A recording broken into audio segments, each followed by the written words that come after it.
Você que tem a revista, abra, por favor, na lição de número 3. Nós vamos estar estudando nessa manhã sobre o perfil da igreja madura. Falar a respeito de maturidade é de suma importância para a nossa vida, porque é a maturidade que garante o cumprimento da missão. É a maturidade que nos mantém no foco, que nos mantém do propósito, independente daquilo que aconteça com a gente. Independente das coisas que se desenvolvam no nosso caminhar. Permitindo o Senhor, nessa manhã nós vamos olhar para a igreja que caminhou, que triunfou, que avançou, independente de coisas que aconteceram na vida. Para isso nós vamos usar como texto bíblico básico o texto que está em Atos, no capítulo de número 2, do versículo de número 37 ao 45, e como nós estamos acostumados, vamos fazer uma leitura de forma responsiva. Eu vou ler o versículo 37, os irmãos o 38, até chegarmos ao 45, em nome de Jesus. Atos, capítulo 2, versículo 37, diz assim a palavra do Senhor: E ouvindo eles isso, compungiram-se em seu coração e perguntaram a Pedro e aos demais apóstolos: Que faremos, varões e irmãos?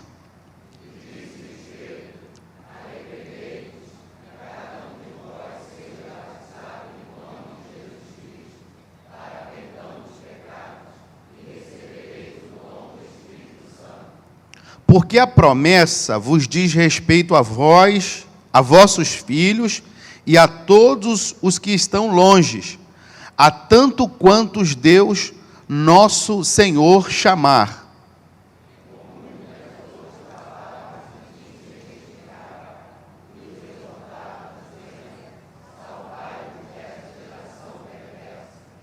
De sorte que foram batizados os que de bom grado receberam a sua palavra, e naquele dia agregaram-se quase 3.000 almas.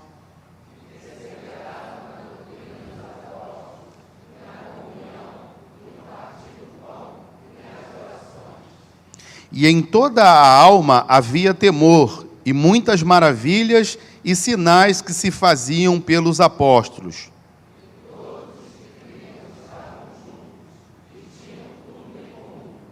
Vendiam as suas propriedades e fazendas e repartiam com todos, segundo cada um tinha necessidade. Eu não sei se acontece a mesma coisa com você, mas quando a gente começa a ler o texto aqui, a partir do versículo de número 42, a gente começa a comparar com a nossa realidade nos dias de hoje, e muitas vezes a gente começa a olhar para essa realidade da igreja e olha para a realidade que nós vivemos hoje, e dá talvez um sentimento assim de um certo distanciamento, né? Da realidade. Quando a gente olha para essa igreja aqui, que todos perseveravam na doutrina, na comunhão, no partir do pão, nas orações, né? Em toda a alma havia temor, e muitas maravilhas se faziam pelos apóstolos, e todos os que criam estavam juntos, tinham tudo em comum, vendiam as suas propriedades, repartiam com o que tinha necessidade. Quando a gente olha para isso, a gente vê, poxa, a igreja é ideal. Se eu encontrasse essa igreja hoje, né? Eu mudava para lá na mesma hora.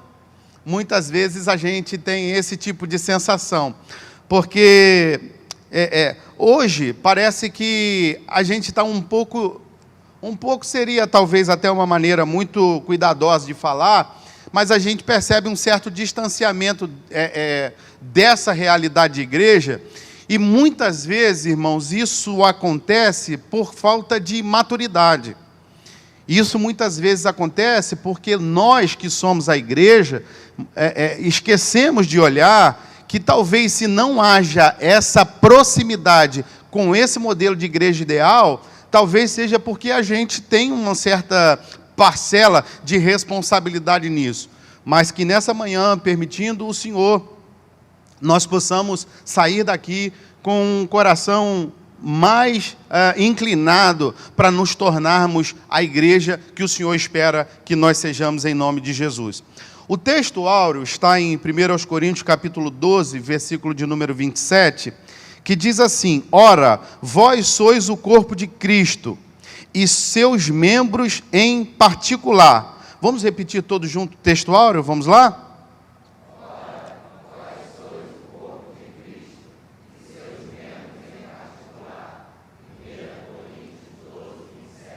Então, primeiro sinal de maturidade que a gente precisa despertar em nós é esse senso de coletividade, de que nós somos um corpo, né? Nós somos o corpo de Cristo. E como corpo de Cristo, nós temos que caminhar na direção que essa cabeça aponta. E a direção que essa cabeça aponta, muitas vezes envolve que eu e você viemos passar por situações ou por caminhos, vamos dizer assim, um tanto quanto desconfortáveis para nós. E talvez esse seja o maior desafio que nós precisamos enfrentar quanto igreja, é a realidade de que enquanto igreja, nós vamos passar por caminhos desconfortáveis.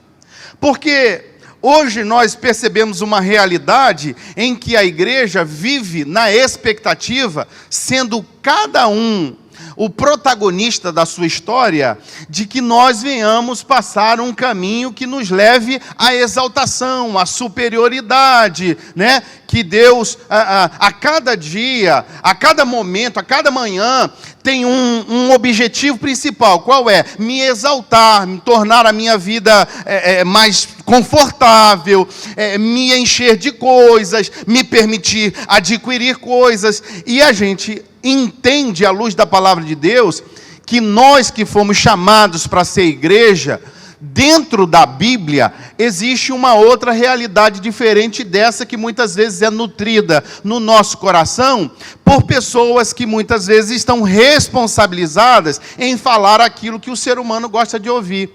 Se puder, por favor, o pessoal da mídia aí, projeta para mim Atos capítulo 8, versículo 1. Consegue projetar aí, por favor? Nesse primeiro momento, a gente leu ali falando a respeito de um momento que a igreja estava vivendo, um momento de unidade, estava todo mundo em comum, né? No partir do pão, nas orações, as pessoas vivendo aquilo que a gente entende como igreja ideal, né? Aí agora essa mesma igreja, alimentada pela palavra, alimentada por aquilo que o Espírito Santo estava promovendo, vai viver uma outra realidade. Vamos olhar para essa realidade. Atos 8:1 diz assim, e também Saulo consentiu na morte dele. Estava falando a respeito de Estevão. E fez-se naquele dia uma grande perseguição contra a igreja que estava em Jerusalém. E todos foram dispersos pelas terras da Judéia e de Samaria, exceto os apóstolos. O 3, por favor. Esse é o 2? O 2. E uns homens piedosos foram enterrar Estevão e fizeram sobre ele grande pranto. O 3. E Saulo assolava a igreja, entrando pelas casas. Olha o desconforto que aquela igreja ideal que nós lemos no começo está enfrentando. E Saulo assolava a igreja, entrando pelas casas, arrastando homens e mulheres, e os encerrava na prisão. O 4. Mas os que andavam dispersos iam por toda parte, anunciando a palavra. Veja que no primeiro momento a gente lê a referência daquilo que a gente entende como igreja ideal. Mas essa igreja ideal, agora passando por uma situação de desconforto. E olha que desconforto talvez seja uma palavra muito cuidadosa. A gente está falando de gente que entrava pela casa das pessoas e arrastava os crentes de dentro da casa para fora, né? E açoitava, e agredia, e feria, de maneira que a igreja, aquela igreja ideal que nós lemos lá no versículo do texto básico, que estava junta, que tinha aquele momento de unidade, aquele momento de confraternização, o louvor, né? Era aquela galera que estava todo mundo junta, agora vive uma realidade que eles têm que se afastar, se distanciar um dos outros por causa da perseguição. eles tiveram que se dispersar, eles foram dispersados. Perseguição era tanto que eles já não tinham mais a possibilidade de viver aquela vida coletiva. Veja que não é uma opção de alguém que se magoou, alguém que se feriu. Não era isso. O que está acontecendo aqui agora, em Atos capítulo 8, versículo 1, é isso que a gente chama de caminho desconfortável, é isso que a gente chama de caminho difícil. E aí o povo já não podia mais se reunir, já não podia mais estar junto, não presencialmente, mas o coração estava ligado, de maneira que mesmo diante dessa tão grande perseguição, eles entenderam a responsabilidade da missão.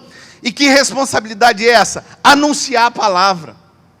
Eles não podiam, naquele momento, estar vivendo aquela realidade que nós lemos no texto básico, mas eles entendiam a responsabilidade da missão. E aí, a despeito daquilo que eles vivem, a despeito das situações que eles passam, agora eles entendem. A gente está vivendo uma outra realidade, mas a gente precisa entender uma coisa. Nós somos a igreja, o Senhor conta conosco para salvar a humanidade, e estejando aqui, ou aonde eu estiver, eu vou fazer aquilo que o Senhor me chamou para fazer. O que é? É levar a palavra, anunciar a missão, pregar o evangelho. E é a esse contexto que a gente começa a enxergar uma igreja madura. Porque a maturidade é o estágio, é o estágio adulto, é o estágio de plenitude, de talvez três principais áreas. E quais são? O estado maduro de aprendizagem. A gente precisa aprender de forma madura. E como é que a gente aprende de forma madura? Aprendendo a palavra, aprendendo a verdade, estudando a Bíblia e olhando para a realidade daquilo que a Bíblia ensina para a gente.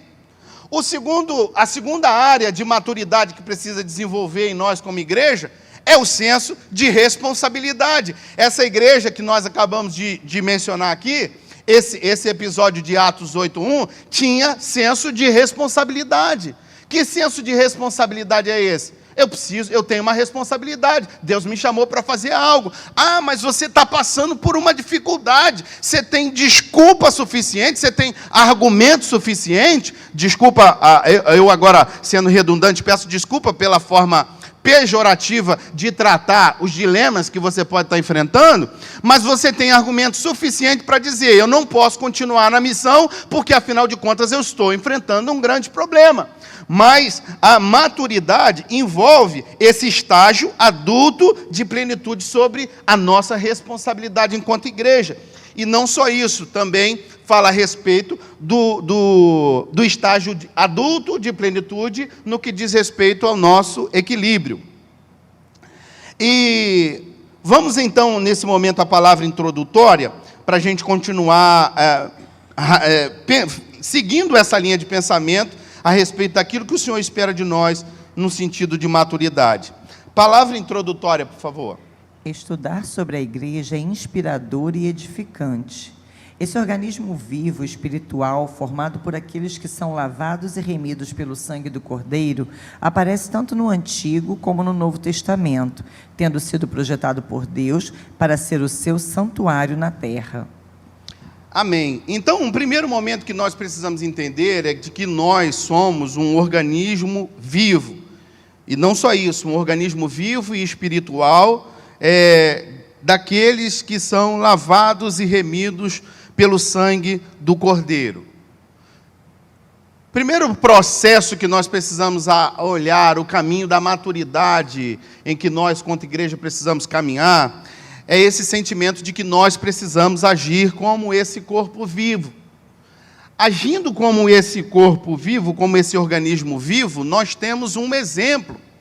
E que exemplo é esse? O nosso exemplo é o Senhor. O nosso exemplo é o nosso mestre.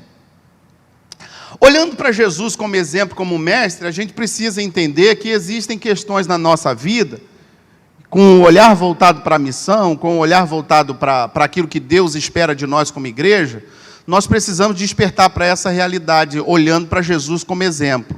Irmãos, se em algum momento da nossa vida nós estivermos vivendo um dilema, que a gente enxergar que só há duas opções: ou Deus salvar alguém, ou Deus honrar a gente, nós precisamos entender que, olhando para Jesus, o propósito principal de Deus vai ser salvar alguém.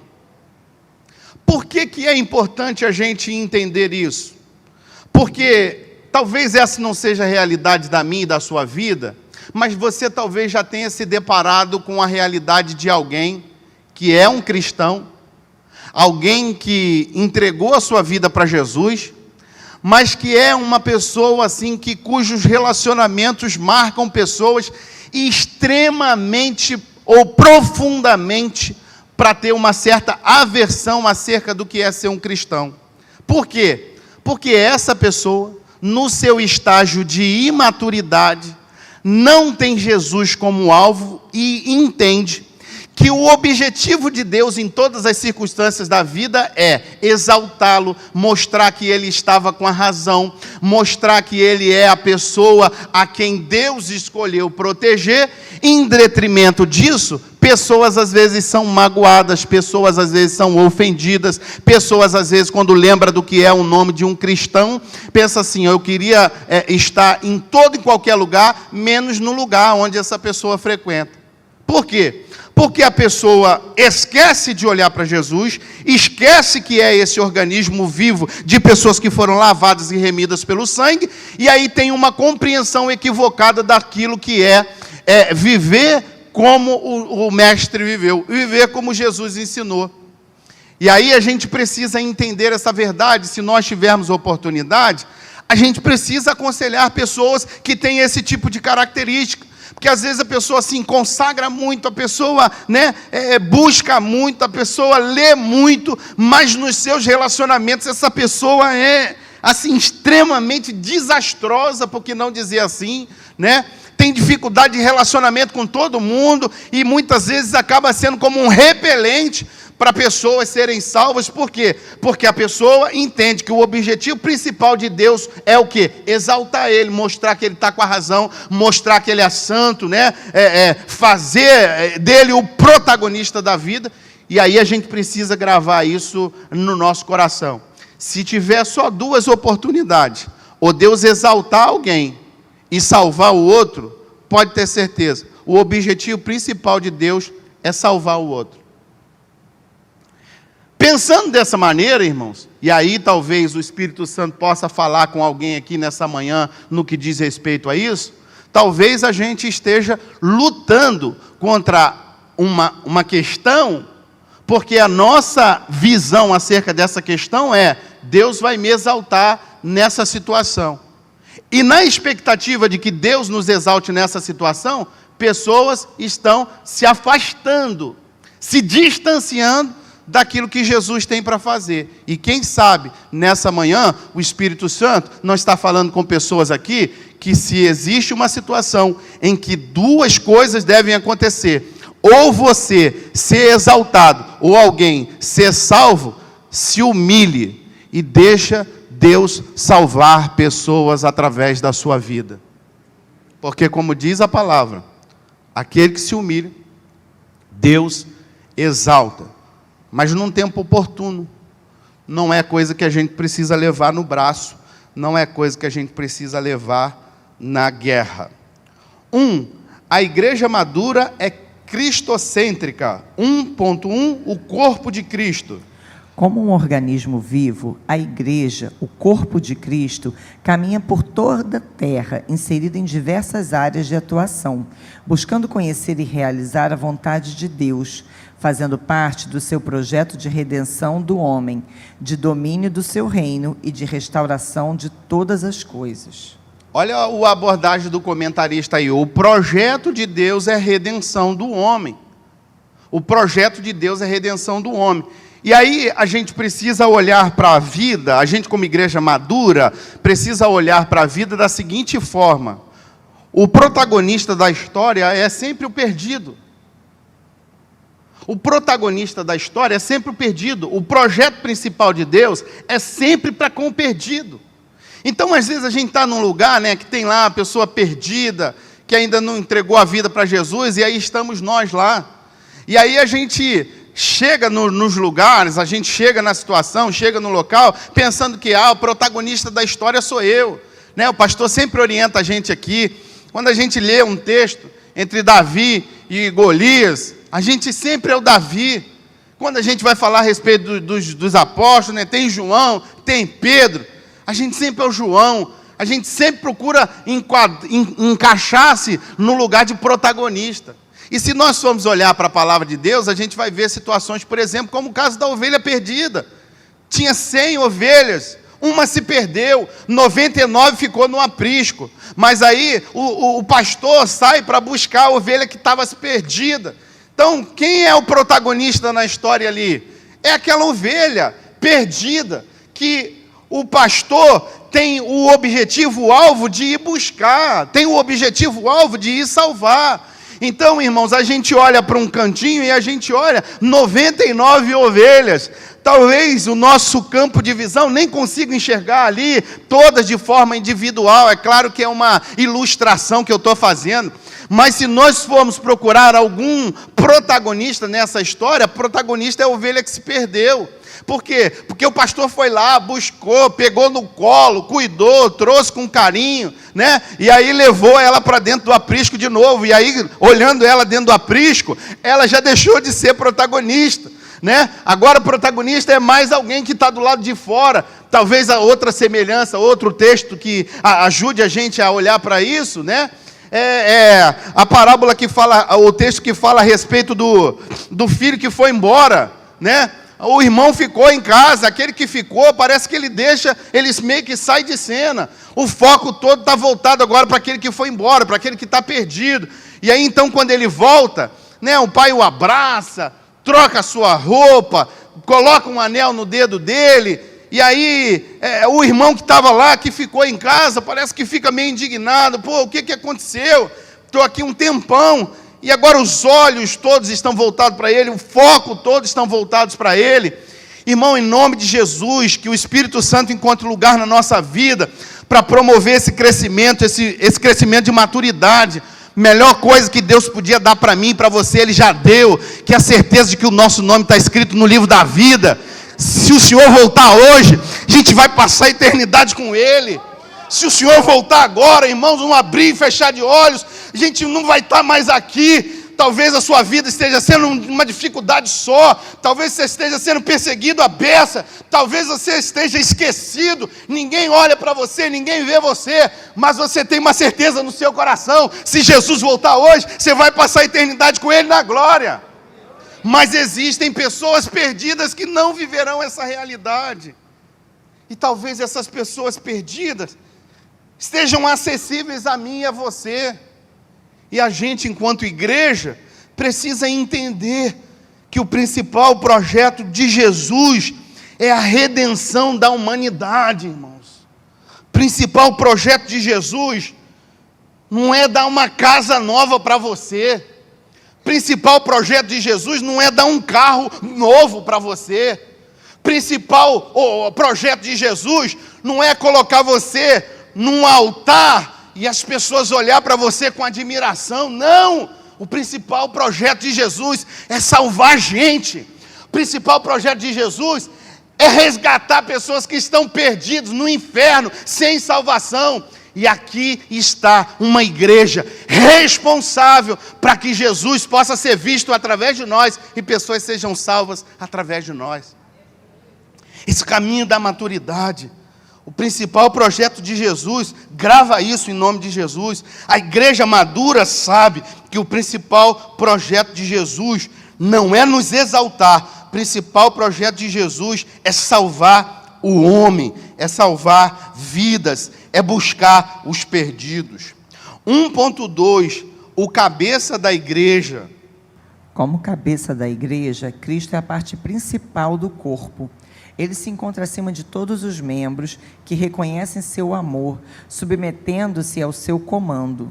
Por essa razão, a igreja é cristocêntrica.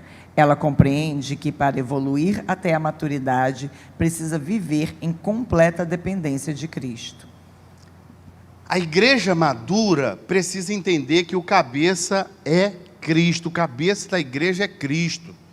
Então, a nossa movimentação tem que estar sobre ou submetida ao seu comando. Irmãos, para pensar um pouquinho sobre como nós, como igreja, nos movemos nos dias de hoje. Como é que a gente se move? Como é que a gente toma decisão nos dias de hoje? A gente toma decisão nos dias de hoje se alguém fala alguma coisa que a gente não gosta. A gente toma decisões no dia de hoje se uma porta que a gente está batendo não se abre. Aí a gente vai e toma decisão porque a porta não abriu. A gente toma decisão nos dias de hoje sobre os caminhos. Quando o caminho começa a ficar muito desconfortável, a gente toma decisão. A gente toma decisão quando algumas portas se abrem. A gente se move por quê? Porque, afinal de contas, uma porta se abriu. E aí eu vou me mover segundo essa porta que se abriu. Mas uma igreja madura não se move dessa forma. Uma igreja madura entende que existe uma cabeça, existe um cabeça desse corpo a qual nós fazemos parte, e esse cabeça é Jesus. Quem dá a ordem de se mover não são as circunstâncias, quem dá a ordem de se mover é Ele. O meu movimento, o seu movimento não pode ser movido pelas circunstâncias. Lembra na igreja que nós lemos de Atos capítulo 8, versículo 1? Irmão, tem motivo de sobra para dizer. Por que você parou? Pô, você não sabe o que eu passei, pô. Eu passei uma dificuldade muito grande.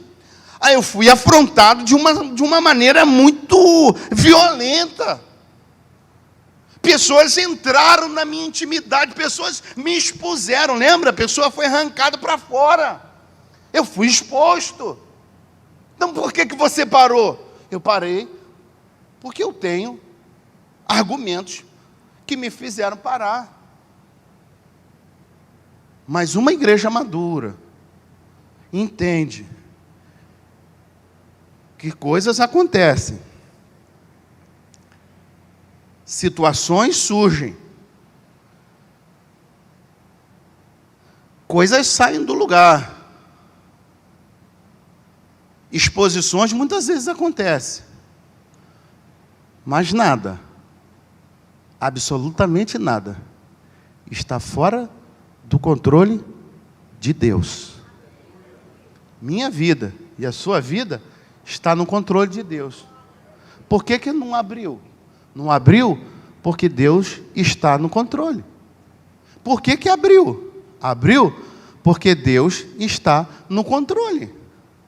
Por que ficou no anonimato, no oculto? Porque Deus está no controle. Por que se expôs? Por que apareceu? Porque Deus está no controle. E se Deus está no controle, a gente precisa entender que cada passo que eu dou, cada atitude que eu tomo, cada decisão que eu vou enfrentar, reflexo de uma igreja madura. Eu preciso reconhecer qual é a vontade do Senhor para que eu possa me mover. Eu preciso reconhecer aquilo que o Senhor espera de mim nesse momento.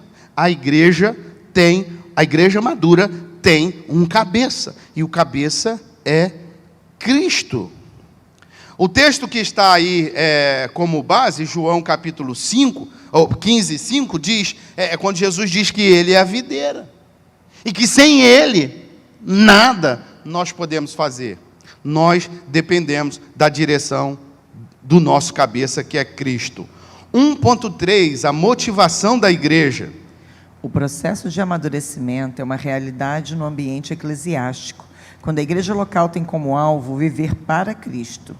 Essa deve ser a sua motivação, ainda que esteja inserida no mundo, não sendo do mundo. A igreja não faz concessões quanto à sua visão do Cristo glorificado. Jesus fez uma oração em João 17, do 11 ao 15, pedindo unidade. E aí no versículo de número 15, ele diz para Deus assim: Senhor, não peço que o Senhor os tire do mundo, mas eu peço que o Senhor os livre do mal. E quando a gente olha para esse versículo, não os tire do mundo, mas o livre do mal, muitas vezes que a gente pensa, o que é o livrar do mal? Na hora que o ladrão vier me roubar, aí o Senhor vai me livrar. que a gente pensa que é livrar do mal? Na hora que eu ficar doente, o Senhor vai lá e vai me curar. O que a gente pensa que é livrar do mal? Na hora que tiver uma confusão, todo mundo levantar uma situação contra mim, eu vou lá e o Senhor, eu vou viver essa situação desconfortável, o Senhor vai e me livra do mal. Mas se nós olharmos para esse relato, ou para essa organização que é a Igreja de Cristo, e que precisa viver de forma madura para cumprimento da missão, livrar do mal também pode ser, muitas vezes, ensinar a gente a lidar com a gente mesmo. Livrar do mal pode ser, muitas das vezes, também ensinar a gente a lidar quando tudo dá muito certo. Porque isso também pode ser um grande mal na vida de algumas pessoas. Eu já ouvi alguém dizer, eu já ouvi alguém pregar, e eu confesso de verdade, não dar o crédito agora, porque não lembro quem falou, fazendo uma semelhança entre Atos 1:8 e Atos 8:1. Ou, na verdade, não é uma semelhança, seria uma contraposição, vamos dizer assim. Porque em Atos 1:8, a igreja estava naquele relato que nós lemos ali. A igreja estava bom, os irmãos tudo unidos, né? O culto era maravilhoso, né? Um mover de Deus tremendo. Os irmãos eram tudo amigo, rapaz. Se tinha alguém com um problema lá, uma dificuldade, aí ele ia lá e todo mundo ajudava, todo mundo acolhia, ninguém tinha falta de nada, toda a situação, o pessoal estava junto. E aí, poxa, que modelo de igreja ideal. Aí, contrapondo agora, em Atos 8:1, a gente leu aqui, que veio uma perseguição e espalhou todo mundo, levou um para cada lado. Por que houve essa perseguição? Aí o pregador menciona que essa perseguição foi necessária para fazer as pessoas cumprirem a missão. Por quê? Porque por livre e espontânea vontade, quem queria se mover daquela igreja?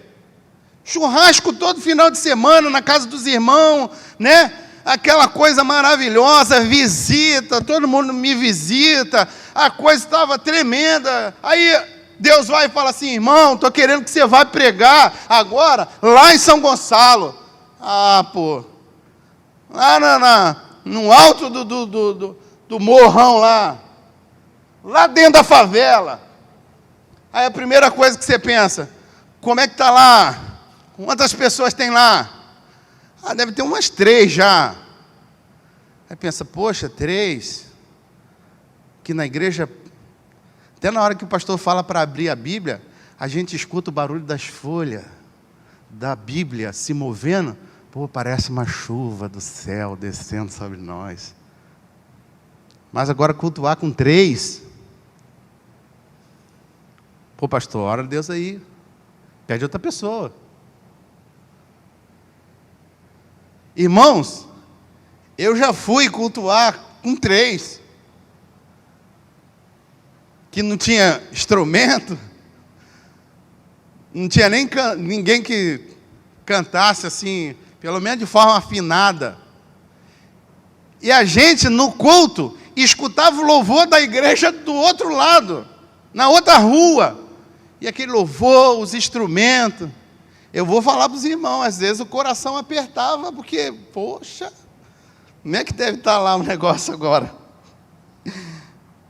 Mas nós precisamos entender, irmãos, que a igreja madura precisa entender que tem um foco, que tem um alvo. Que alvo é essa? Deus me chamou para salvar vidas. Deus me chamou para que pessoas sejam salvas. E Deus pode te usar aqui mesmo, nessa igreja, com esse montão de gente, usando você para levantar pessoas, usando você para colocar pessoas de pé, usando você para abraçar as pessoas que chegam, para consolidar as pessoas que se convertem. Aqui Deus tem lugar para você sim. Mas eu também quero lembrar você que lá no seu trabalho, onde você está, pode não ter nenhum crente, mas ainda assim, lá Deus ainda quer usar você para salvar vidas lá.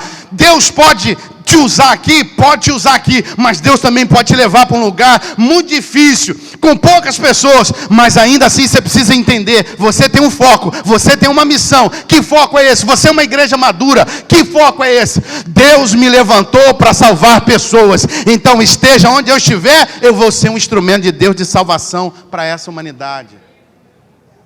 Nós precisamos entender que o principal foco de Jesus é salvar gente. E aqui Jesus diz que o comentarista diz que a nossa motivação deve ser esse projeto, deve ser essa missão. E Jesus ora para o Pai dizendo assim: Senhor, livra eles do mal. E muitas vezes livrar do mal pode ser não dar tudo que a gente está pedindo, não dar tudo que a gente está querendo.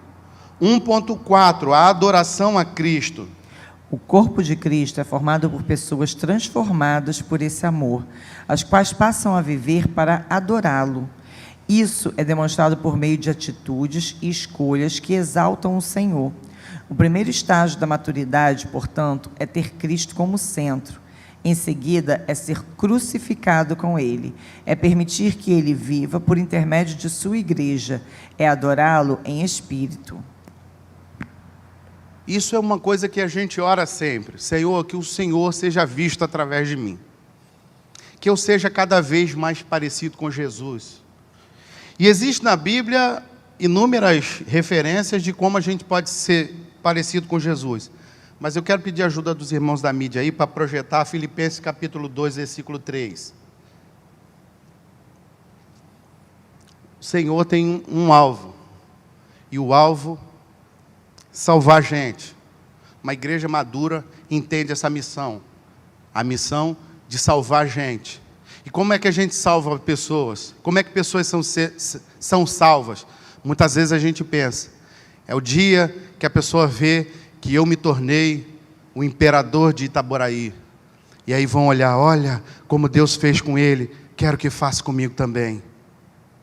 O dia que as pessoas olharem para a gente e ver que eu me tornei um grande empresário de muito sucesso, muito próspero, as pessoas vão olhar e vão dizer, olha o que Deus fez com ele, quero que faça comigo também. O dia que eu me tornar um pregador, um pastor muito poderoso, uma pessoa que onde eu passo, minha sombra cura, liberta pessoas. O dia que eles olharem para mim e ver alguém muito poderoso, aí vão dizer, olha como Deus fez com ele, quero que faça comigo também. Agora, se nós olharmos para a realidade do que uma igreja madura deve buscar, Filipenses capítulo 2, versículo 3, nós vamos ler até o versículo de número 8, que diz assim: nada façais por contenda ou por vanglória, mas por humildade. Cada um considere os outros superiores a si mesmos. Não atente cada um para o que é propriamente seu, mas cada qual também para o que é do outro ou dos outros. De sorte que haja em vós o mesmo sentimento que houve também em Cristo Jesus, que sendo em forma de Deus, não teve por usurpação ser igual a Deus, mas fez a si mesmo de nenhuma reputação, tomando a forma de servo, fazendo-se semelhante aos homens, e achado na forma de homem, humilhou-se a si mesmo, sendo obediente até a morte, e a morte de cruz. Se nós, como uma igreja madura, entendermos que nós esperamos e que Deus espera também, que Cristo viva através de nós, está aí o exemplo para nós. O que a humanidade precisa ver na igreja não são super empresários, não são super famosos, não são super líderes. O que a humanidade precisa olhar para a igreja madura e ver são servos. São pessoas dispostas a viver igual a Cristo. O texto diz que ele mesmo sendo a semelhança de Deus, mesmo sendo como Deus, ele não valorizou, ele não deu importância a ser como Deus, a ser visto como Deus, a ser admirado pelas pessoas. Aqui o nome de Deus fosse engrandecido por alguém poderoso. Não, a Bíblia diz que ele se esvaziou e ele assumiu a forma de servo, ele tornou-se semelhante a homens. Irmãos, Jesus quer salvar pessoas através da sua vida, e o que as pessoas precisam ver na minha vida e na sua vida São homens e mulheres, são seres humanos, são pessoas que estão dispostas a servir, são pessoas que entendem qual é a missão. E qual que é a missão? É que Jesus vai salvar a gente através de mim. Então, nós precisamos estar acessíveis, nós precisamos ser amigos, nós precisamos ser companheiros, nós precisamos aprender a estender a mão, porque é isso que Deus espera de uma igreja madura. Porque é isso que Deus espera de uma igreja madura. Está errado ter? Não está errado ter. Mas é ter como se não tivesse. Sua credencial não é o que você tem. Sua credencial é aquilo que você é. Sua credencial em Cristo não é aquilo que você possui. Sua credencial em Cristo é aquilo que Ele é, na minha vida e na sua vida. Então que as pessoas vejam através de uma igreja madura, Cristo vivo em nós. Cristo vivo em nós. Que você permita, em nome de Jesus, que o Senhor viva em sua vida. Ah, você é alguém de muita importância, mas você pode ser como se não fosse. Você pode se esvaziar e deixar o Senhor se manifestar poderosamente através da sua vida. 2. A igreja madura é cheia do Espírito Santo. 2.1, o batismo com o Espírito Santo. As promessas referentes ao batismo com o Espírito Santo são relatadas tanto no Antigo como no Novo Testamento. O batismo com o Espírito Santo não é privilégio nem exclusividade de uma igreja. Todas as pessoas que creem, conforme as Escrituras, têm direito ao batismo com o Espírito Santo. Falando a respeito de amadurecimento, e aí o principal estágio do amadurecimento é a aprendizagem, é aprender de forma correta, aprender o que é a verdade, aprender a palavra. Nós precisamos de romper uma barreira que foi criada no coração de muitas pessoas, que ao contrário do que muita gente pensa, buscar o Espírito Santo não é sinal de imaturidade. Você acredita que tem gente que pensa assim? Tem gente que pensa que buscar o Espírito Santo é coisa de menino, é coisa de pessoas imaturas. Por quê? Porque muitos excessos foram cometidos, né? Nas manifestações do Espírito Santo, na busca do Espírito Santo. E aí, quando a gente olha, por exemplo, alguém que busca o Espírito Santo, e uma das evidências do Espírito Santo na vida de alguém é o dom de falar em línguas, em outras línguas, né?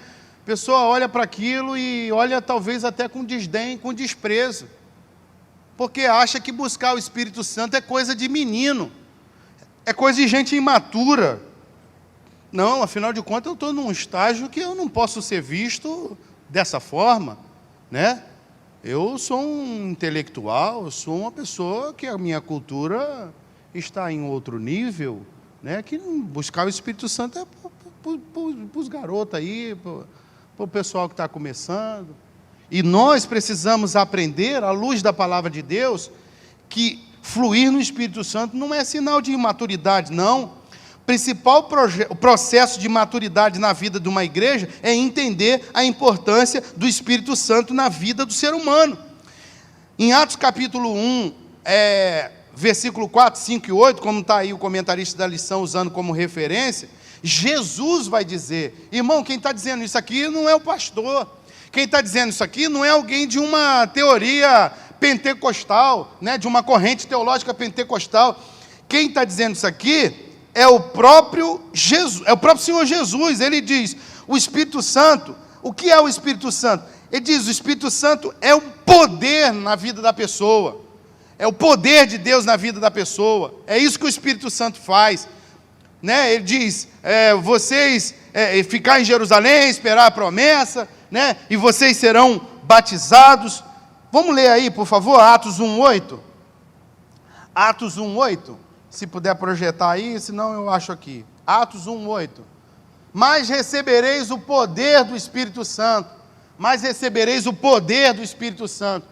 Quando a gente busca o Espírito Santo, é isso que vem sobre a nossa vida. É o poder de Deus, que há de vir sobre vós, e ser-me-eis testemunhas, tanto em Jerusalém, como em toda a Judéia e Samaria, e até os confins da terra. Irmãos, nós precisamos buscar o Espírito Santo, porque porque o Espírito Santo sobre a nossa vida vai nos capacitar para fazer algo. Alguém tentou explicar a diferença do batismo em águas, né? Batismo de João, e o batismo com o Espírito Santo.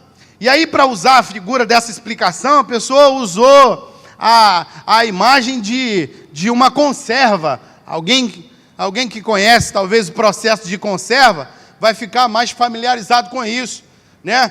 Então a pessoa vai fazer uma conserva, por exemplo, vai fazer um picles, alguma coisa nesse sentido. A pessoa vai pegar lá o legume, vai mergulhar na água fervendo, né? Depois vai colocar numa solução de vinagre, né? Com sal, com tempero, enfim.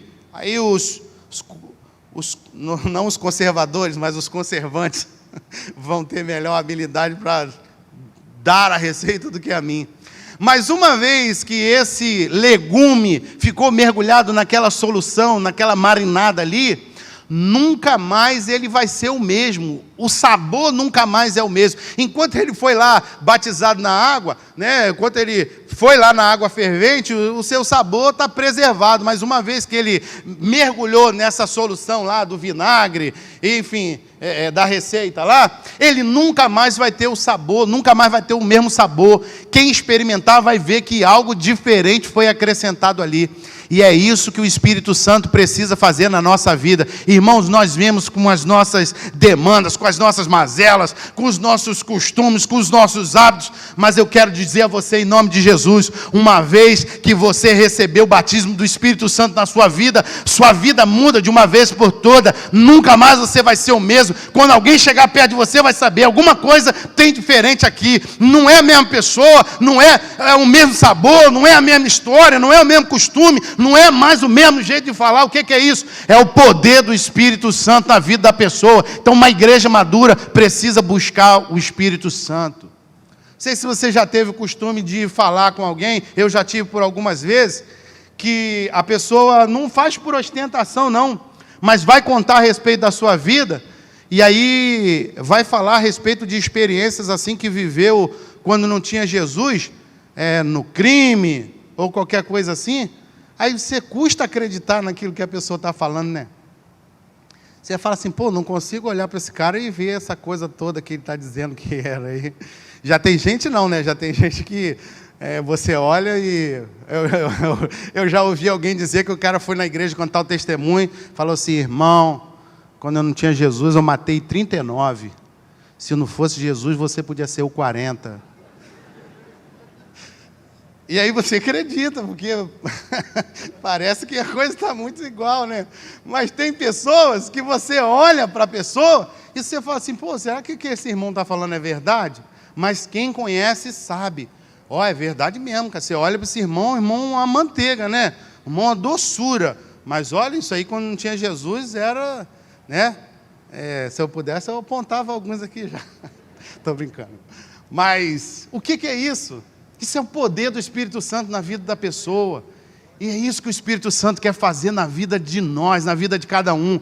Então, quando alguém falar para você assim, você está buscando o Espírito Santo de Deus, está buscando o poder do Espírito Santo na sua vida, você não precisa ficar com vergonha, achar que você é menino, não. Se a evidência principal vai ser, a pessoa vai ver você falando em língua estranha primeiro, irmão, que seja, deixa Deus usar a sua vida, deixa Deus se mover através da sua vida. Não importa o que as pessoas vão falar, mas uma coisa tem certeza, em algum momento alguém vai dizer, ele não é mais o mesmo, ele não é mais a minha pessoa. O que é isso? É o poder do Espírito Santo agindo na vida. Então a gente precisa buscar o poder do Espírito Santo e a gente também precisa incentivar as pessoas a buscar o Espírito Santo, o poder do Espírito Santo. 2.2, a virtude e o poder do Espírito. O caráter universal da igreja se estabelece em sua missão. Ela foi fundada para crescer e abranger toda a terra, ou seja, para realizar a tarefa de evangelização no mundo.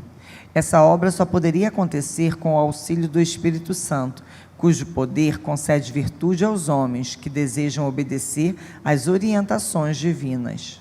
Sabe por que a gente precisa buscar o Espírito Santo? Porque a gente precisa de transformação na nossa vida, do poder de Deus na nossa vida. É por causa disso sim. Mas também nós precisamos, como igreja madura, entender que a única maneira que a gente consegue contribuir com essa missão é se o poder do Espírito Santo estiver agindo na nossa vida. A única maneira que a gente consegue buscar, que a gente consegue contribuir para a salvação de pessoas, não é com conhecimento intelectual, não é com palavra de sabedoria humana, não é com dinheiro, não é com nada, irmãos, que não seja o poder do Espírito Santo na nossa vida. Então, uma igreja madura busca o poder do Espírito Santo, sabe por quê? Porque tem senso de responsabilidade. Qual o senso de responsabilidade? Que Deus conta com a gente para poder ganhar vidas, ganhar almas, salvar pessoas. Aí por que eu não busco o Espírito Santo? Porque eu acho que Deus vai contar com um monte de gente, mas não vai contar comigo, porque não é o que eu quero, não é o que eu escolhi para mim, não é o caminho que eu segui. Então a gente precisa rever se a nossa posição é de uma igreja madura ou se a nossa posição está de uma igreja imatura. Porque uma igreja madura tem senso de responsabilidade. Que senso de responsabilidade é esse? Deus quer salvar a gente. E como que vai salvar a gente? Através da minha vida. E como que precisa disso? Preciso de poder do Espírito Santo na minha vida. Irmão, escuta aqui. Eu conheço um testemunho, você também deve conhecer, uma história, uma ilustração, não sei o que é isso, né? Que alguém vai dizer, pastor convidou um amigo dele para ir na igreja, o amigo dele não era convertido ainda. Aí chegou lá, ele falou assim, você vai hoje? Aí o amigo falou, vou hoje. O pastor foi, orou, consagrou, estudou a palavra. Aí, poxa, vou pregar uma mensagem dessa evangelística aqui, esse cara vai converter hoje. Não tem jeito, é hoje que Deus vai me dar essa vitória. Aí o pastor suou, pregou, pá, fez o apelo. Aí veio um, veio dois, e ele olhando para o camarada e fazendo um apelo. E aí chamou, cara, nada, não veio. Aí, poxa, o pastor sentiu frustrado, aí convidou ele na outra semana. Aí o pastor, mesma coisa, consagrou, não, agora eu vou consagrar o dobro do tempo. Vou buscar, vou fazer, vou ler, vou estudar mais, agora não vai ter jeito. Aí o pastor suou, pregou, chamou, apelou, fez o apelo, e aí convidou o irmão, nada, não veio, de novo. Poxa, aí na terceira vez ele falou assim, não tem jeito, agora vai ser. O pastor estudou, procurou, pesquisou, aí pregou, fez o apelo. Quando fez o apelo, o amigo dele levantou e veio na frente. Aí ele se alegrou, orou, bom, obrigado, Senhor, recebe, escreve seu nome no livro da vida. Aí foi para a salinha, aí daqui a pouquinho acabou o culto. E aí, rapaz, não teve jeito, né? Estou 3 semanas estudando, dedicando para poder pregar a palavra aqui, para você converter, eu sabia, hoje você não ia escapar. Aí o amigo virou para ele e falou assim, poxa, rapaz, deixa eu te falar uma coisa, eu não estava conseguindo entender nada do que você estava falando. Quando você começava a falar, eu pensava que era uma coisa, daqui a pouco você ia para o outro lado, e aí não era o que eu estava pensando, e eu não conseguia falar nada. Mas quando chegou na hora de você, nesse terceiro dia aí, na hora que você falou para quem queria aceitar Jesus, uma senhora que estava sentada do meu lado, ela botou a mão no meu ombro e falou assim, olha, meu filho, aceita Jesus, porque Jesus ama muito você. Quando ela falou aquilo, eu fui tomado de um sentimento que eu nunca tive na minha vida. Eu levantei, fui lá na frente, entreguei minha vida para Jesus, e foi por causa disso que eu converti. Irmão, sabe o que é isso? É o poder do Espírito Santo na vida de alguém. Então, em nome de Jesus, busca o Espírito Santo. Então, em nome de Jesus, entende que a obra de Deus só pode ser feita pelo poder do Espírito Santo. Então, em nome de Jesus, abra o seu coração e diga, Senhor, quero receber o poder do Espírito Santo. É senso de responsabilidade. 2.3, o selo do Espírito. Falar sobre a salvação significa falar sobre o selo do Espírito Santo. Esse selo é a garantia de que alguém se tornou filho de Deus. Trata-se de um penhor do Espírito nos corações. O corpo de Cristo, portanto, pode sentir-se em paz e seguro para desenvolver sua maturidade em Cristo, pois guarda em seu coração essa marca, essa garantia.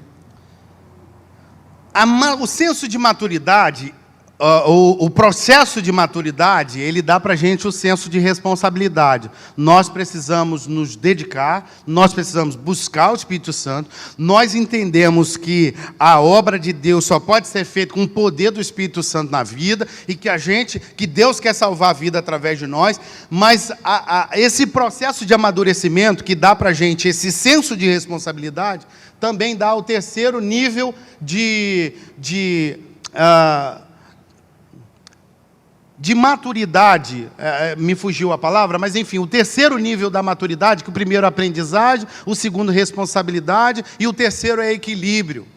Nós, com a graça do Espírito Santo na nossa vida, esse selo, ou esse selar do Espírito Santo, é uma autenticação, é uma marca que o Espírito Santo coloca na nossa vida, que, como o comentarista diz aqui, ela também serve como um penhor, como uma garantia de que Deus está na nossa vida, e essa garantia promove para a gente o quê? Equilíbrio.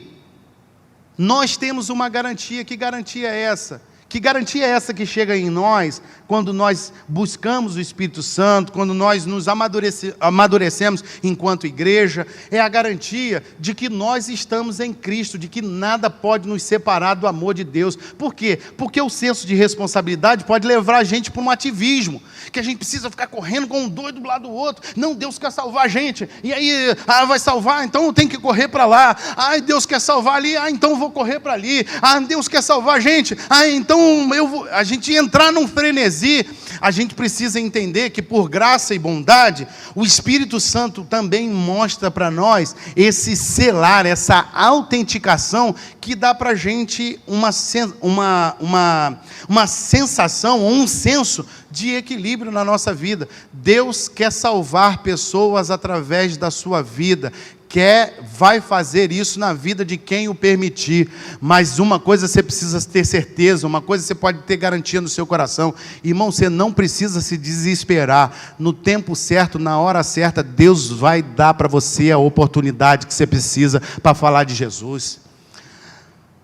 Muitas coisas devem ser demonstradas com palavra. Deixa eu pensar aqui para ver se o pastor não falou nada parecido. Não, acho que não. Mas vamos lá. Eu tenho um pouco de dificuldade com essa coisa de que você pode ganhar as pessoas sem precisar usar nenhuma palavra. Só com sua maneira de se portar, as pessoas já vão ser salvas. Na verdade, a Bíblia diz que o que salva é o conhecimento da verdade, o que liberta é o conhecimento da palavra. Então a gente vai precisar falar sim, a gente vai precisar falar de Jesus sim, a gente vai precisar buscar conhecimento da palavra sim, a gente vai precisar permitir que Deus use a nossa vida sim, mas a gente pode ter o senso de garantia de que a gente não precisa se desesperar, de que a gente pode buscar, ao momento de falar, associar isso ao testemunho. Claro, é o principal. A gente pode associar isso à oração, a buscar em oração. Pode, claro que a gente pode fazer isso. Mas nós precisamos ter a certeza, através desse selar do Espírito Santo, essa garantia que o Senhor coloca de nós, é de que a oportunidade vai chegar. E quando chegar, pode ter certeza, Deus se manifestará através da sua vida. Por quê? Por causa do selo do Espírito Santo na minha vida e na sua vida. Então, em nome de Jesus, que nós, como igreja madura, venhamos caminhar nessas três principais vertentes. Eu preciso, como uma igreja madura, procurar aprender a verdade, e aí é uma grande preocupação do nosso pastor e dos pastores sérios, né? É com esse pastoreio que acontece na rede social, esse pastoreio que acontece nas mídias sociais, em que a gente vai se inclinando a buscar aquilo que a gente gosta de ouvir. E muitas vezes o que a gente gosta de ouvir não é o que a gente precisa ouvir. Uma igreja madura na aprendizagem precisa entender que a gente precisa aprender, e aí, desculpa a redundância, aquilo que a gente precisa, não é o que a gente quer. E aí, o segundo processo é o processo da responsabilidade, também que uma igreja madura precisa encarar o senso de responsabilidade, mas sem perder com isso o terceiro principal evidência de uma igreja madura, que é o equilíbrio. 2.4, a obediência à voz do Espírito. O Espírito deseja comunicar grandes e profundas revelações do Senhor ao seu povo.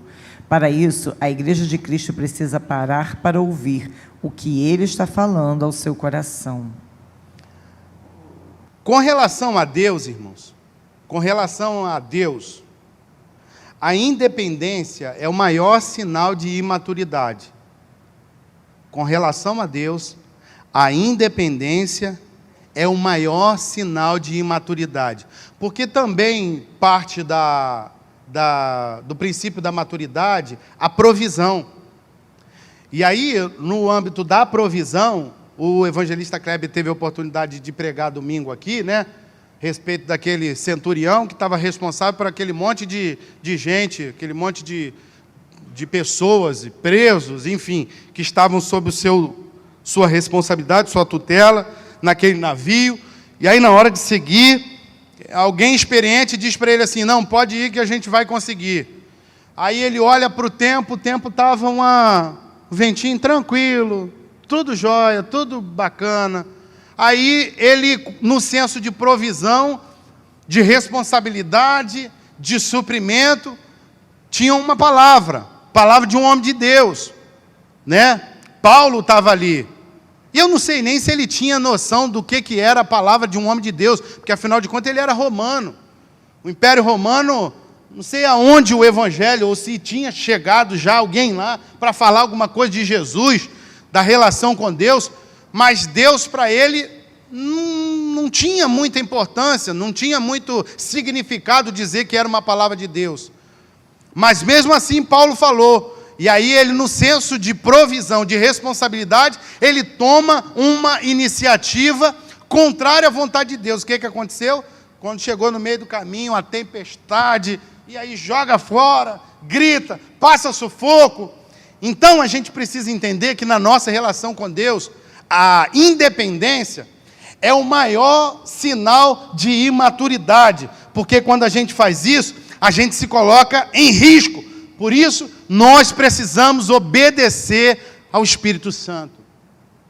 Qual era a intenção de Elimeleque quando levou a família toda para Moabe? Havia fome na terra de Israel. Elimeleque tomou uma decisão: eu não vou deixar minha família morrer de fome. Eu não vou deixar minha família passar por privação aqui. Vou levar todo mundo para Moabe. Lá o negócio está bom. Só que ele não sabia. Já havia uma enfermidade, talvez. Ou viria uma enfermidade sobre a vida dele, ele não sabia. Uma enfermidade que o levaria à morte. E aí ele pensou: vou carregar minha família para lá. Se eu levar minha família para lá, resolveu o problema, eles não vão passar sufoco. Só que ele não sabia, mas ele ia ficar doente, e ele ia morrer. E ele levou a família dele para um lugar distante de todo mundo que eles conheciam, de que eles tinham convívio, porque ele achou que aquilo era o melhor. E outra coisa que ele não sabia: essa doença, ou outra, não sei, a Bíblia não diz, também levaria os 2 filhos. Ele não sabia disso. Isso não estava nos planos dele. Aí, com intenção de proteger a família, o que ele faz? Deixou a mulher dele sozinha numa terra estranha, num lugar que não conhecia ninguém. Irmão, em nome de Jesus, você quer se mover, você precisa se mover para as questões espirituais ou para as questões naturais. Se mova por obediência ao Espírito Santo, porque Ele sabe de coisas que você não sabe. Sabia que Deus sabe coisas ao teu respeito que você não sabe ainda? Sabia que o Espírito Santo sabe de coisas ao seu respeito que vão acontecer esse mês que você não sabe ainda? E em nome de Jesus, não fique aterrorizado, porque a inspiração que eu sinto nesse momento é de que coisas extraordinárias estão acontecendo na sua vida e você não sabe. De repente você vai se mover achando que é o melhor a fazer. Mas essa não é a direção do Espírito, porque Ele está preparando algo extraordinário para a sua vida. Então obedeça à voz do Espírito Santo. A gente precisa buscar o Espírito Santo. A gente precisa buscar o Espírito Santo porque é o poder de Deus na nossa vida. A gente precisa buscar o Espírito Santo porque ele transforma a nossa vida. A gente precisa buscar o Espírito Santo porque é o Espírito Santo que vai capacitar a gente para cumprir a vontade de Deus. A gente precisa buscar o Espírito Santo porque ele sabe coisas que a gente não sabe, porque ele conhece coisas que a gente não conhece, porque ele está preparando coisas para nós. E a Bíblia diz que os caminhos que o Senhor tem para nós são caminhos de paz e não de mal, para no fim dar aquilo que a gente deseja. Receba em nome de Jesus. O Espírito Santo está preparando coisas extraordinárias para a vida daqueles que obedecem a Ele, que cumprem a sua vontade. Então, em nome de Jesus, obedeça a voz do Espírito Santo. Se Ele disse para ficar, fica. Se Ele disse para ir, vai. Mas se mova segundo a voz do Espírito Santo. Porque é isso que Ele tem para nós. Porque é isso que Ele quer fazer na minha vida e na sua vida. Aleluia. 3, a igreja madura é evangelística. 3.1, Jesus ensinou a evangelizar. Cristo não somente ensinava sobre a necessidade de falar do Evangelho, mas Ele mesmo deu o exemplo que todos precisam seguir, saindo a ensinar por todos os lugares. Esse é o perfil de uma igreja madura. Ela não fica enclausurada dentro de 4 paredes. Ao contrário, ela sai por todos os lugares e alcança pecadores para Deus. Irmãos, o maior sinal de maturidade na vida da igreja, e aí a igreja sendo eu, sendo você, o maior sinal de maturidade da igreja é medido pelo quanto nós compreendemos a nossa missão. O quanto nós compreendemos a nossa missão. Ir ao encontro de pessoas e falar do Evangelho, conduzi-las a Cristo, é a marca da igreja que cresce em direção à maturidade espiritual. Não sei o quanto você está comprometido com isso. Não sei o quanto você está comprometido com isso. Não sei o quanto isso é pauta das suas orações. Eu não sei o quanto isso é pauta das suas orações. Mas a igreja madura compreende a sua missão. E a nossa missão é ganhar almas para Jesus. Talvez Deus esteja nos conduzindo para lugares que a gente não gostaria de estar. Talvez você tenha planejado um curso para a sua vida que está acontecendo tudo diferente daquilo que você está prevendo. Mas em nome de Jesus, entenda que Deus nos chamou para viver uma missão. A gente está sempre voltando nesse mesmo assunto aqui nessa manhã, mas eu creio que o Espírito de Deus está falando com pessoas aqui. Você precisa entender a sua missão. Coisas estão acontecendo porque você vai cumprir a sua missão. Situações estão se movendo porque você vai cumprir a sua missão. E a sua missão é levar pessoas ao conhecimento de Jesus. É levar pessoas para a presença de Deus. Você já percebeu? Talvez você está pensando, Senhor, por que isso aqui não muda? Por que esse estágio não altera? Por que essa fase não passa? Por que eu não vou para o outro nível? Talvez porque esteja faltando você cumprir a sua missão no lugar onde você está. E a sua missão é levar pessoas ao conhecimento de Jesus. Talvez esteja do seu lado, no lugar onde você está, uma pessoa que precisa ouvir de Jesus, mas você ainda não falou de Jesus para ela. Uma igreja madura precisa entender a sua missão. E a nossa missão, o comentarista da lição termina com uma frase aí: alcançar pecadores para Deus. Então Deus permitiu você chegar a lugares, Deus permitiu você a estar em lugares, Deus colocou você numa família.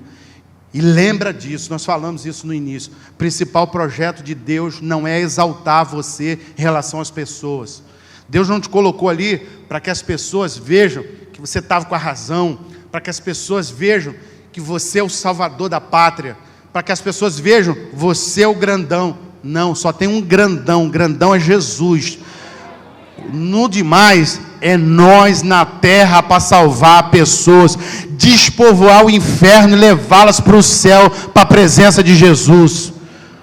O lugar onde você está, o final dessa história, não é pessoas aplaudir e dizer assim, pô, isso mesmo, ó, falei um monte de coisa contra ele e agora está aí, ó, pô, ele é o que estava com a razão desde o início, pô, me perdoa aqui, pô, vim aqui perdoar você, final de contas, ó, até para selar esse pedido de perdão, toma aqui meu carro, fica com você, leva ele para você, né? Vou te dar um presente, alguma coisa. Não é isso. A situação, o lugar onde você está, é porque você é a igreja de Deus, e ali tem gente para ser salva, e ali tem gente para ser remida. Então perca a razão se for necessário, se humilha se for necessário, mas leva a gente para o céu, não afasta de lá não.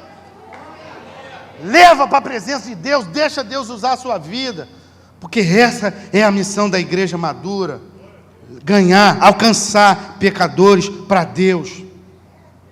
3.2, a seara é grande e poucos os trabalhadores. Essa foi a conclusão a que chegou o próprio Senhor, depois de uma espécie de pesquisa de campo. Uma das maiores necessidades contemporâneas da igreja é a de homens e mulheres, de todas as faixas etárias, que digam ao Senhor da seara: quanto está em mim, estou pronto para também vos anunciar o Evangelho. Mateus capítulo 9, versículo 36... diz que Jesus olhou para pessoas, está lá, ó, Mateus 9,36, e vendo as multidões, olha o olhar que a igreja madura deve ter. Exemplo do mestre, exemplo do nosso líder, do cabeça da igreja. Jesus olhou para as multidões. Você tem olhado para as multidões? Tem, né?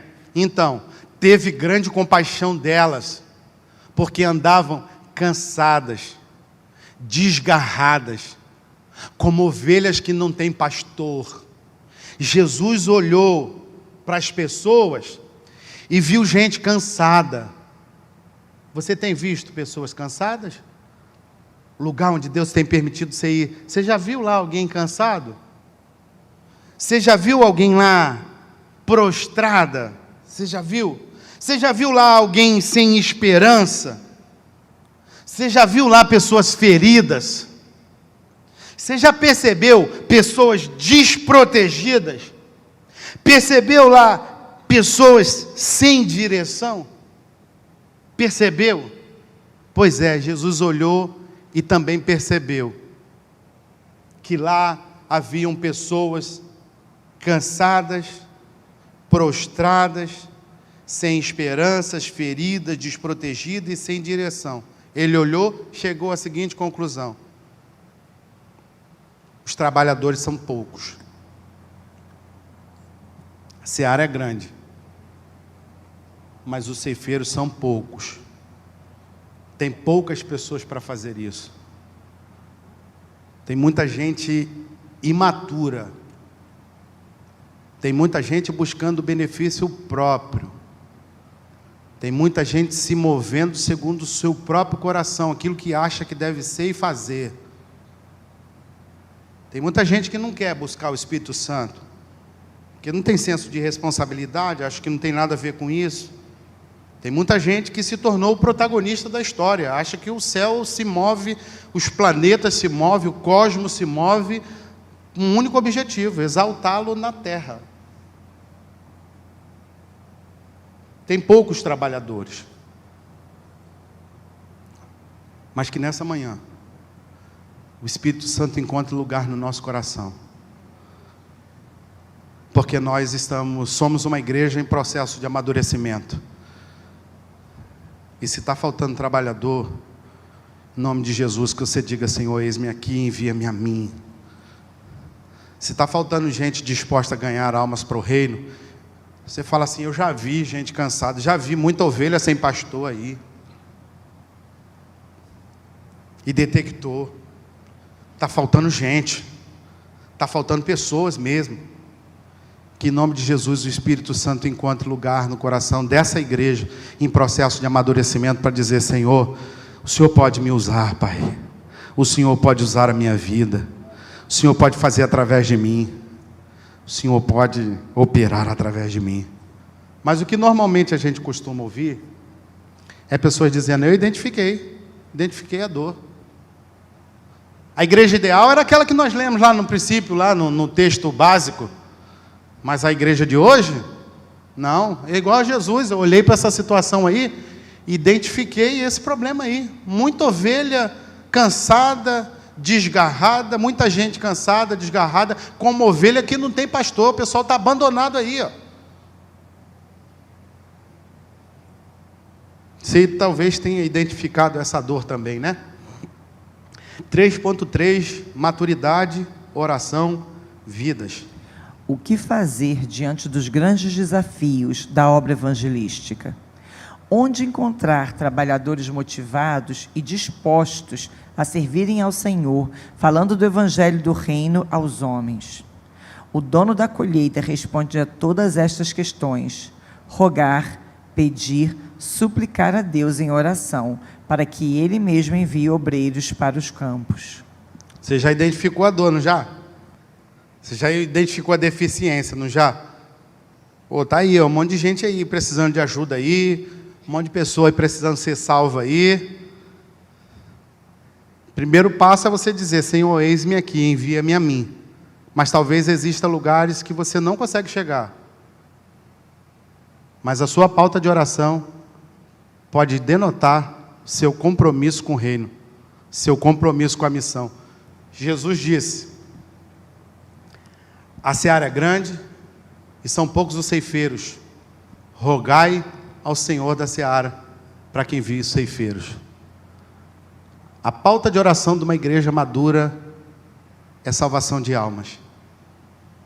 Então, irmão, em nome de Jesus, todas as vezes que você dobrar o seu joelho para buscar o Senhor, lembre-se, você é um agente de Deus para, com oração, sustentar pessoas em lugares em que você não consegue chegar. Aonde você consegue chegar, você vai chegar e vai permitir o Espírito Santo de Deus operar na sua vida. Mas tem lugares que você não consegue chegar. Tem lugares que você não consegue ir.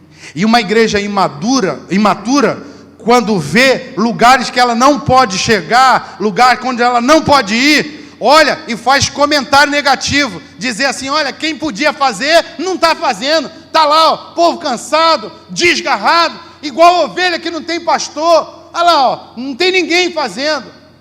A orientação para uma igreja madura não é murmurar, não é apontar, não é detectar a dor e reclamar, é orar, para que pessoas sejam sustentadas para fazer a vontade de Deus no lugar aonde você não pode chegar. Então, em nome de Jesus, irmão, que a sua pauta de oração não falte um dia sequer, que pessoas precisam ser salvas.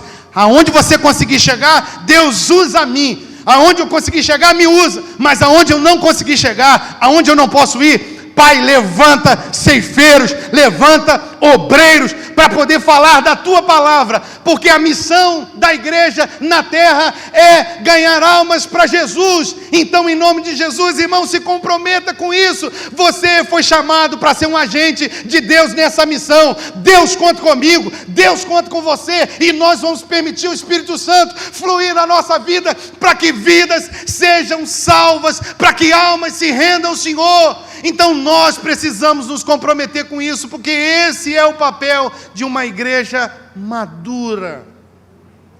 Se você pode fazer, faça. Se você pode ir, vá. Se você pode estar, esteja. Mas se não é esse o caso, você identificou o sofrimento das pessoas, você identificou a pouca quantidade de trabalhadores, o mundo espiritual pode ser mudado através da sua oração. Rogai ao Senhor da seara para que levante ceifeiros. Faça isso para a glória de Jesus. 3.4, frutos maduros para as missões mundiais. Deus não amou uma única nação, raça ou povo. Ele amou o mundo. O Senhor deseja mostrar seus atos de amor aos homens do mundo inteiro por meio de sua igreja. Ele faz seu braço mover-se do jeito que quiser, mas ele alegra-se quando seu corpo, a igreja, levanta-se em seu nome para amar os perdidos, pregar o evangelho e curar corações. Irmãos, eu ouvi essa semana um vídeo desses rapidinho, do pastor Luciano Subirá. E ele estava falando sobre algo que a gente sempre ouve o nosso pastor falar aqui, que não há nada que a gente faça de bom que faça o Senhor amar mais a gente. Não há nada que a gente faça de bom que faça o Senhor amar mais a gente. Mas também não há nada que a gente faça de mal que faça o Senhor amar menos a gente. É como a relação que a gente tem com o filho. O filho faz coisa boa, a gente o ama. O filho faz coisa ruim, a gente não gosta, mas a gente não deixa de amá-lo por causa disso. Continua o amando. Mas nesse vídeo, o pastor fala a respeito da experiência de Mateus 3,17, quando Jesus, ao ser batizado, ouviu-se uma voz do céu: esse é o meu filho amado, em quem tenho prazer. Incondicionalmente, Deus ama a todos nós que estamos aqui. Mas é possível que pessoas desenvolvam uma relação com Deus, que além do amor incondicional que Deus tem pela humanidade, Deus também tenha prazer com a vida desses filhos amados. Tudo que nós temos ouvido aqui na nossa igreja, e eu falo isso assim com muita humildade por ser membro dessa igreja, mas nós percebemos assim de um nível de processo de maturidade muito grande aquilo que Deus está falando com a gente, sobretudo na escolha de uma lição como essa, de uma igreja em processo de amadurecimento. Você é amado de Deus incondicionalmente, você é amado de Deus, mas a sua relação no processo de maturidade com a missão que a igreja precisa cumprir aqui na terra, pode fazer com que você não só seja um filho amado, mas pode tornar também a nós pessoas a quem o Pai tenha prazer. Você ama seus filhos de igual forma, mas tem filhos que dá gosto estar perto. Esses são os filhos que dão prazer. Que o Espírito Santo de Deus promova a nossa vida a um nível de processo de maturidade. Porque, irmãos, a gente vê pessoas saírem do processo por causa de muitos motivos. Pessoas se movendo por causa de muitos motivos. Eu estou falando por mim, tá? Quem já teve a oportunidade de ouvir o meu testemunho, eu estou sossegado agora, em nome de Jesus. Não vou desassossegar nunca mais. Preciso amadurecer. Mas eu me movia por muitos motivos. Eu me movia de muitas maneiras, por causa de muitas coisas que eu mesmo criava. Isso não é maturidade. Isso não é comprometimento com a missão. Isso não dá prazer para o Pai. E quem sabe nessa manhã, o Espírito Santo está falando com pessoas que estão onde estão, não por orientação do Pai. Estão onde estão e abriram mão do cumprimento da missão. Mas que nessa manhã, em nome de Jesus, a gente possa amadurecer, crescer, porque essa é a vontade de Deus para nós. Conclusão?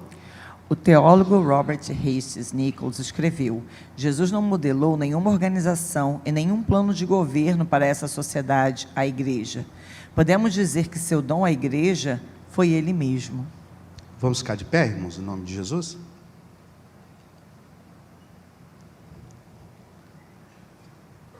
Ele mesmo é o dom da igreja. E Jesus se entregou por mim e por você. Jesus enviou o Espírito Santo para mim e para você. E Ele espera de nós atitude, gesto de filhos que o deem prazer. Você é uma igreja em processo de amadurecimento. Eu sou uma igreja em processo de amadurecimento. E que em nome de Jesus nos movamos segundo a palavra de Deus, entendendo que é possível que a gente passe por situações desconfortáveis para que a missão se cumpra em nós e através de nós. Mas nós precisamos continuar na missão. Esse é o processo, esse é o reflexo de uma igreja em processo de amadurecimento. Pai, no nome de Jesus, nós agradecemos ao Senhor por tudo que o Senhor fez por nós. Agradecemos ao Senhor porque o Senhor amou o mundo de tal maneira que entregou o seu Filho para morrer por nós. Obrigado, porque quando Jesus foi assunto ao céu, o Senhor não nos deixou só. Enviou o Espírito Santo para estar conosco todos os dias, até a consumação dos séculos. Deixou Ele com a gente, para que nós pudéssemos cumprir a sua missão, para que assim como o Evangelho chegou para nós, através de pessoas que deram a sua vida para que o Evangelho chegasse até nós. Pessoas abriram mão do seu conforto para que o Evangelho chegasse até nós. Que nós também estejamos dispostos a, como uma igreja madura, permitir que Jesus seja visto através de nós. Pai, toma a nossa vida nas Tuas mãos, nos ajuda a crescer a cada dia, amadurecer a cada dia, que dessa forma nós vamos agradar ao Senhor. É o que nós pedimos, te agradecemos, em nome de Jesus, amém.